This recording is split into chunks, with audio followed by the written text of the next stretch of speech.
What's up guys, it's Joey here with the Commander's Lair. Today I'll be doing my Tatsunari Toad Rider deck tech. It's a $40 deck tech, and Tatsunari is 2 and a black for a 3/3 legendary creature human ninja. Whenever you cast an enchantment spell, if you don't control a creature named Kaimi, create Kaimi, a legendary 3/3 black and green frog creature token with, whenever you cast an enchantment spell, each opponent loses 1 life and you gain 1 life. And we can play one and a hybrid Simic for Tatsunari, Toad Rider, and target frog you control can't be blocked this turn except by creatures with flying or reach, so it effectively gives them flying. I don't know why they worded like that per se, but the hybrid Simic makes this a Sultai commander. And so there's a couple of themes that we could have gone with here. First, we could have just done the generic enchantment thing. Secondly, there's sort of some kind of sacrifice ETB trigger where you play enchantments to get timer to sacrifice them.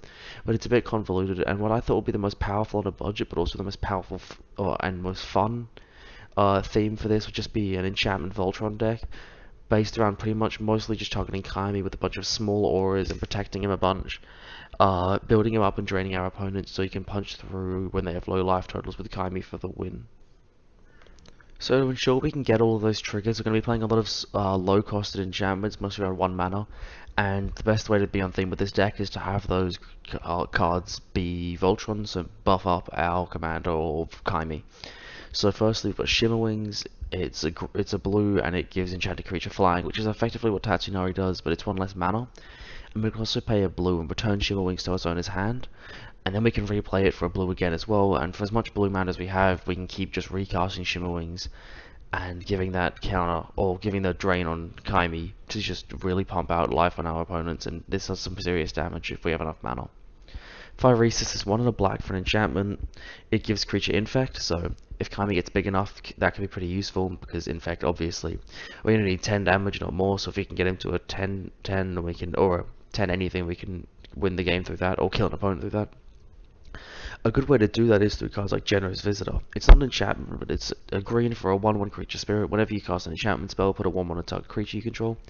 So you can put this 1/1 counter onto Kaimi, so you can make him way bigger, and so each enchantment we play gives him a counter and then drains our opponent, so it's just massive value there, and can really get him big for the punch through at the end. Another card like this is Arna's Sanctuary. It's 2 and a green for an enchantment.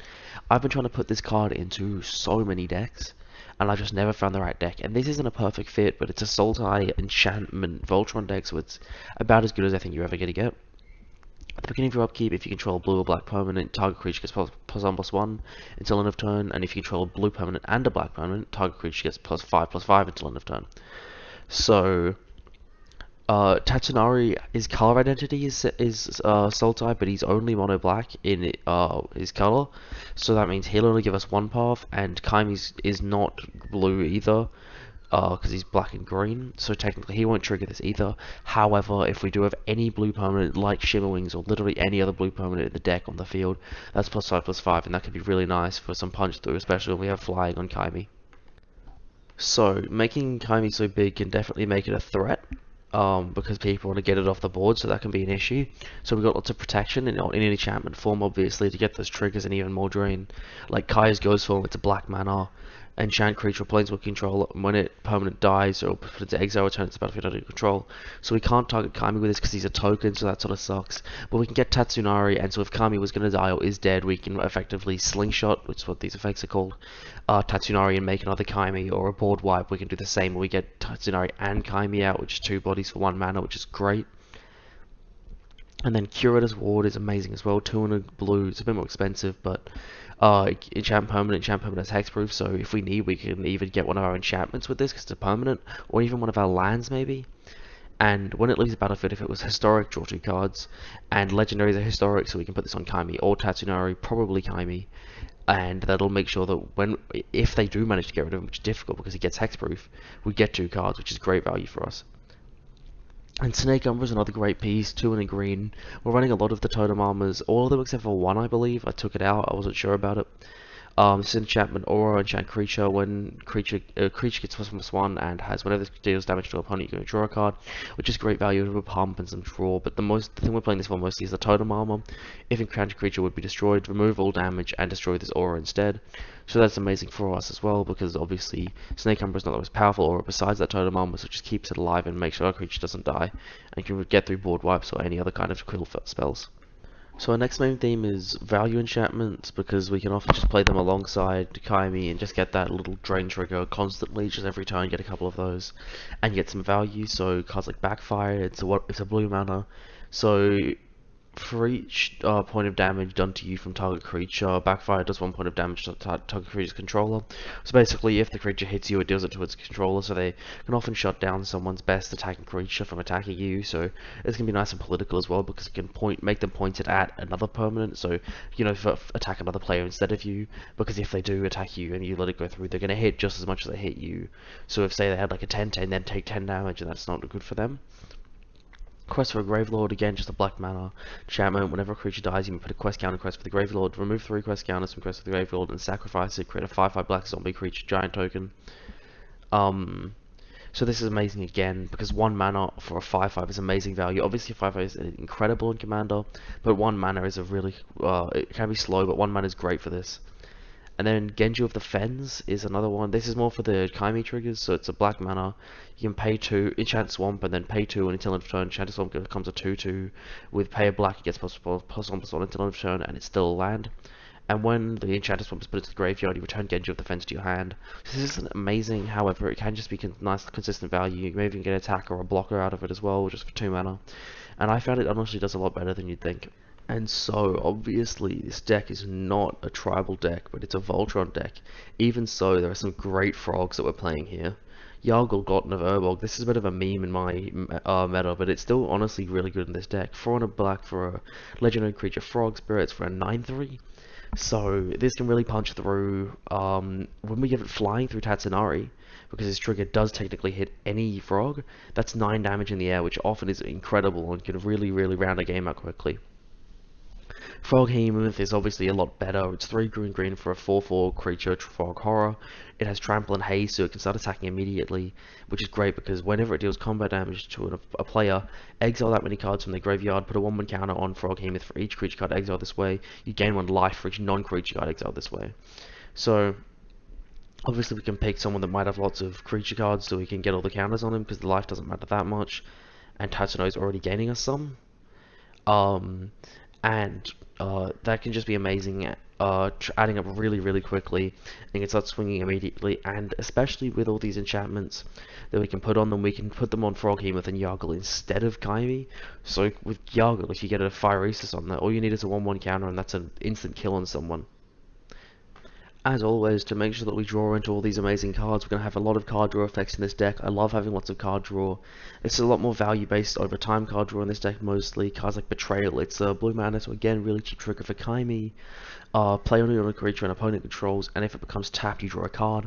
So if someone has a command or just a value creature that taps for some effect, oftentimes that you'll get a draw of that, or if they just have an attack that they want to keep attacking with, every turn when they tap, you get that. And this is just amazing, because honestly, for 1 blue mana, you can, for every turn rotation, oftentimes you can draw a card. And say this the creature's alive for 4 turns, it'll be 4 cards for 1 mana, which is better than an Ancestral Recall. And that's honestly a pretty modest example. Casting Components is one of the one-shot effects in this deck. It's 2 and a black for an enchant creature.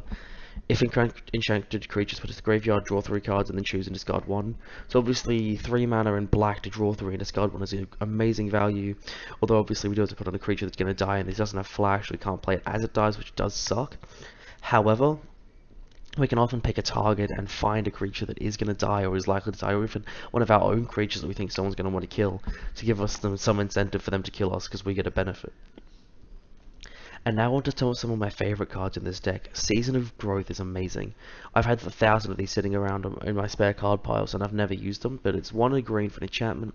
When a creature ETBs, you scry 1, which is okay. We're running like 10-ish creatures in this deck. That's alright. The most important thing is whenever we cast a spell that targets a creature we control, we draw a card, which is amazing, because all of these tiny auras I've been talking about, there's mentioned 20, 30 of them, And whenever I cast one of those that targets creature control, probably Kaimi or another one of the frogs, we draw a card, which is just amazing because it cantrips out all of those 1 mana draws. Cards like Shimmer Wings, where you can keep replaying, it's just constant draw for as much mana as you have, which is amazing. Hateful Eidolon's a bit more one-shot than that, but it is amazing as well. It's a black mana for an enchant creature spirit for a 1/2 with lifelink. Whenever an enchanted creature you control dies, so it doesn't even have to. It doesn't even affect once. This happens whenever an enchanted creature we control dies. This can trigger multiple times. We draw a card for each aura you control that was attached to it. And if what I found from my playtesting is that Kaimi or another frog can oftentimes get 4 plus, maybe honestly upwards of even like 10 if you have some good cantripping like Season of Growth out. And honestly, 10 cards is amazing value, and this can just smash through and really be a game ender for us. And now onto the win cons. So realistically, Kaimi has Drain, and we're doing a Voltron strategy, so the win con is pretty baked into the deck right there. But there are some additional synergies you can get. Grim Guardian is great. It's 2 and a black for an enchant creature, so it triggers itself as well. It's a 1/4. Whenever Grim Guardian or another creature enchantment enter battlefield under your control, each opponent loses 1 life. So this is basically double up on Kaimi, so now when an enchantment enters, including Grim Guardian, all our opponents lose 2 life and we gain 1, which is an amazing value, honestly. You don't realize how, like, it seems really incremental, but, like, it honestly is massive. 2 life for each enchantment stacks up so quickly. If we play 5 in 1 turn, which is possible, that's 10 life on each of our opponents, and we gain 5. Other card is Augment a Pugilist and Echoing Equation. I'm not even going to talk about the front side because we're only ever going to be playing the back. 3 blue for a sorcery. Each target creature you can, or choose target creature you control. Each other creature becomes a copy of that, and if it's legendary, they don't become legendary. So we could copy Kaimi, right? Say we have 5 creatures, we including cards like Grim Guardian, right? And we choose Kaimi. All 5 of them become Kaimi. Including our Tatsunari as well until end of turn. We play 1 enchantment. That's 5 damage. We play 2 enchantments. That's 10 damage. 3, 15 damage. This is incredible value, and Echoing Equation is probably the best win gun in this deck. And with a set, with not even with the right board state, just with the right cards in hand, this can immediately end the game and just shut everyone down. And now on to the removal. This deck runs a lot of sorcery speed removal because it's on enchantments, which obviously unless they have flash, I play the sorcery speed. The only reason I've done that is for some amazing synergy. See, there are obviously a lot of cards in Sultai that are amazing for removal, like Pongify and some of the new cards as well, but they're just amazing. But I think this synergy is just even better. So that Drain effect and even some enchantment draws and whatnot. Seal of Primordium is 1 and a green for an enchantment. You can sack it to destroy target artifact or enchantment. So we're running all of these seals. The blue one bounces a permanent, and then the black one kills a permanent. And creature. And these are just great because even though they're sorcery speed, we can activate them at instant speed. And the threat of activation can just scare our opponents from attacking us or even playing big creatures and get us a lot of value over time just through that fear. So Blightcaster is one of those cards that will benefit from us having all this synergy because it's 3 and a black for a human wizard, 2/3. Whenever you cast enchantment, you may have target creature get -2, -2 until end of turn. So when we play all these synergistic enchantments instead of instant speed removal spells, cards like Blightcaster will trigger and we can do some decent damage and even gets around indestructible, and with lots of auras a turn it can definitely add up. This can include cards like Deep Freeze. It's 2 and a blue for an enchantment aura. Enchant creature has base and power and toughness 0/4, has defender, loses all other abilities, and is a blue wall of its other colors and types. So this is amazing, obviously, in Commander, because you can shut down someone's commander, because it doesn't go back to the command zone, because it never changes zones. And so they just lose their commander. And you can even also just like play on a big creature or a value creature or anything you need to make sure it's off the field, because a 0/4 obviously doesn't matter.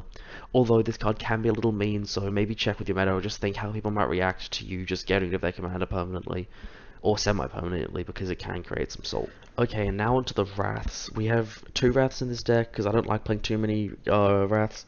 You guys might not like these, to be honest. It is quite a personal pick because I do like these cards and they go very well in my meta against the cards that I play against, but I can see how you might want to swap them, so let me know. I can give you some suggestions in the comments if you would like to swap them. I can tell you what to change for, on a budget or not on a budget, because there are some great options.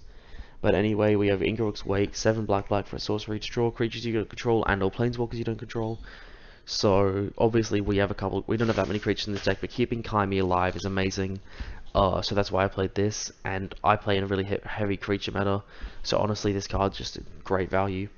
and then oversimplify three green blue for a sorcery. Exile all creatures. Each player creates a 0/0 blue fractal creature token and puts the number of 1/1 counters on it equal to the total power of all creatures they control that were exiled this way. So this is amazing again, just because we are going to be playing, getting some big creatures, not lots of creatures, but lots of big ones. So this can, if we do really need to, we can just consolidate all the power into one. And honestly, it's not great, but it's a decent effect, and it's a board wipe, and so it's really pretty good in this deck. Okay, that's all for today. Thank you guys for watching. That'll conclude this deck list. Tell me if you have any opinions. If you did build Tatsunari any of the other ways I mentioned in the intro, how that went, or even if you did build it the same way I did, how you feel about Voltron, or how you might adapt this deck personally, or if you weren't on a budget, what you do with it. Or if you have any suggestions for the videos, so if you want a way that you'd like me to edit them, or just advice on how I might be able to do things better, or cards that you'd like to see graphics on the screen, transitions, any of the stuff like that, or just if you'd like a new structure for my videos. I was thinking of doing something where I didn't go through the draw and the removal and the wrath as much, and kind of more went in depth on the kind of synergies. If you guys would like to see that, please let me know. Either way, thank you guys for watching so much. Leave a like, check out, subscribe, maybe show my channel to all your friends. Thank you, and I'll see you guys next time.